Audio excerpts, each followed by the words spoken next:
Come on in, we are open. Here it is, sitting in the garden.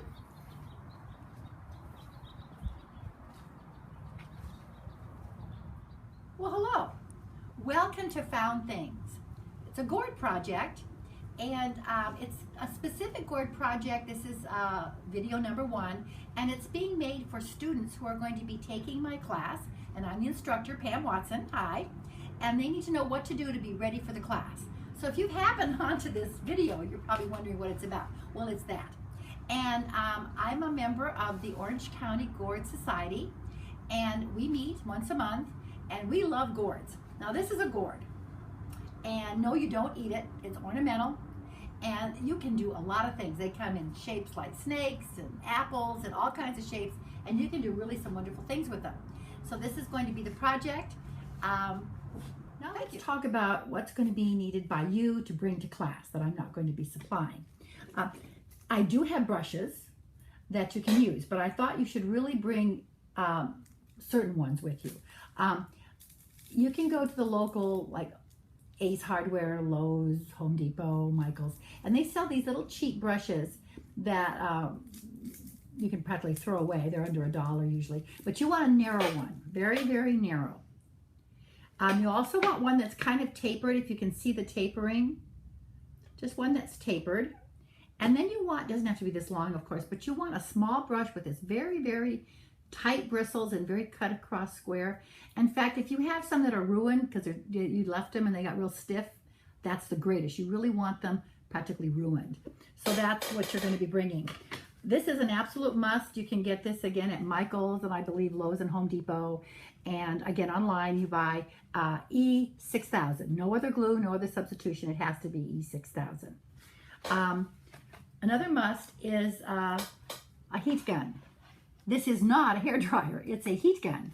And we're going to be using it continually through the class. So it's not something you can really share with someone. You're going to have it handy and ready at all times. So that will be something that you need to have. To finish this project off, you have to preserve it. You have to do something like that. So you want some type of a polyurethane matte finish spray. Doesn't matter, cheapest you can find. If you really like gloss, you can get a high gloss. But it's supposed to be something that's aged in your garden, so that's why they suggest matte. But if you like things to be shinier, which I do sometimes, you can use this. There's another third kind that's a it's called conservation varnish. It comes in high gloss and matte. So if you really want that, if it's going to be something that you're going to keep indoors, it's probably not as important, but this sort of stops the damage from the sunlight. But this is supposed to be an age process, so maybe the sunlight damage isn't so bad.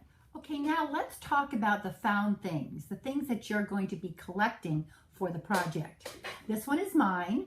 Okay, so you have to have a base for your project. You have something that this gourd is going to rest on. This is an ant. It actually is a watermelon holder, and I ordered it online. But there's a lot of other things that you can use that you could get. Look at this. Let me hold this up for you to see. This was a little ladybug, and goes on the top. So you see, there's similar things like that. So let's look at some of the things that I decided to put on mine. There's this light, and it actually goes on. I got it at IKEA.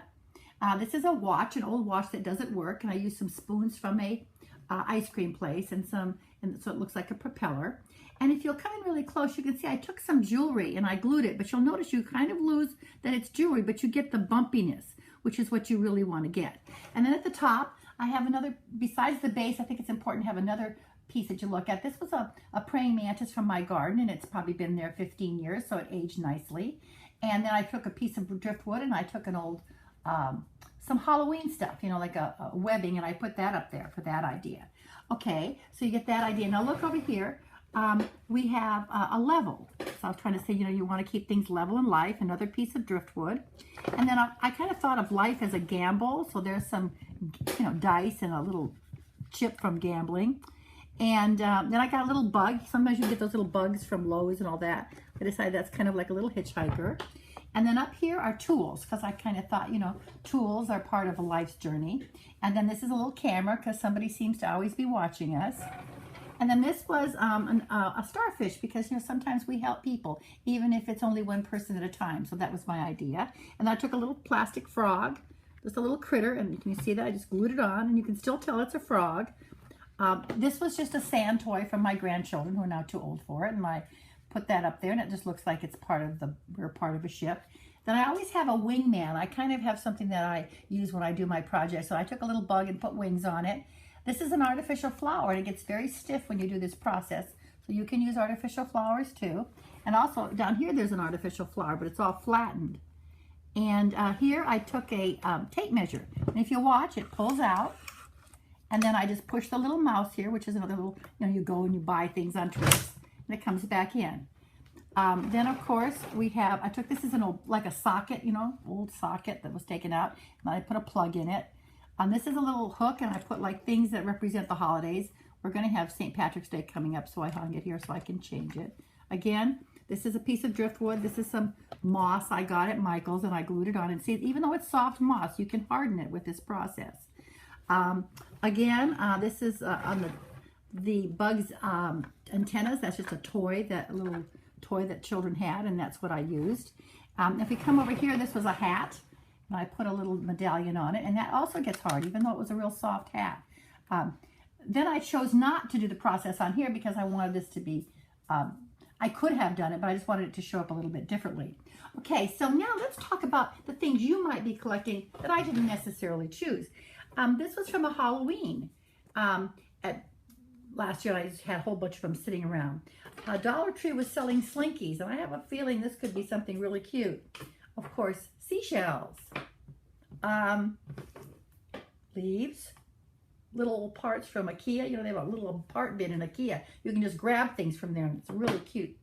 This was just something that came off my wall. I don't know what it was. It got put in the garbage in my garage, and I rescued it, and I think it's going to somehow look good on something. I like to have something that moves, such as you saw my light that I used. So this is just an old reading light or whatever, or something, a little propeller, excuse me. And I'm going to, even if it's going to wear down, I think it's kind of cute, I might use it. Again, you want to talk about figures. You can get, like plastic war figures or Indian figures or all the different kinds of figures. You could use those. Or you can also, I just have a whole bunch of these sort of miscellaneous ones I'm going to use. Also, model train places have little figures. You can get little toy dolls and things like that. And you can also disarticulate them if you need to and just have legs or something kind of sticking out. And then, of course, we have beads, old cheap little plastic beads or beads you don't want. Just any of those things you can just put in a bag, and of course you can end up using those too. Okay, we're done. I've showed you what you need to be ready to start this class in a couple of weeks. If you'd like to visit the site for the Orange County Gourd Society, it's www.ocgourdsociety.org. And that gives you more information about gourds if somehow seeing this has gotten you really interested. I love it. It really talks to me. And if you need to buy gourds, you can buy them online. Just put gourds in there. If you live in California, by Temecula, there's the Wellburn Gourd Farm. In Arizona, there's the Wirtz. So you just can go online and you can have them mailed to you, or you can actually, if you live in California, you can visit some. Okay, we're closed. Please come again. This is Pam Watson saying goodbye.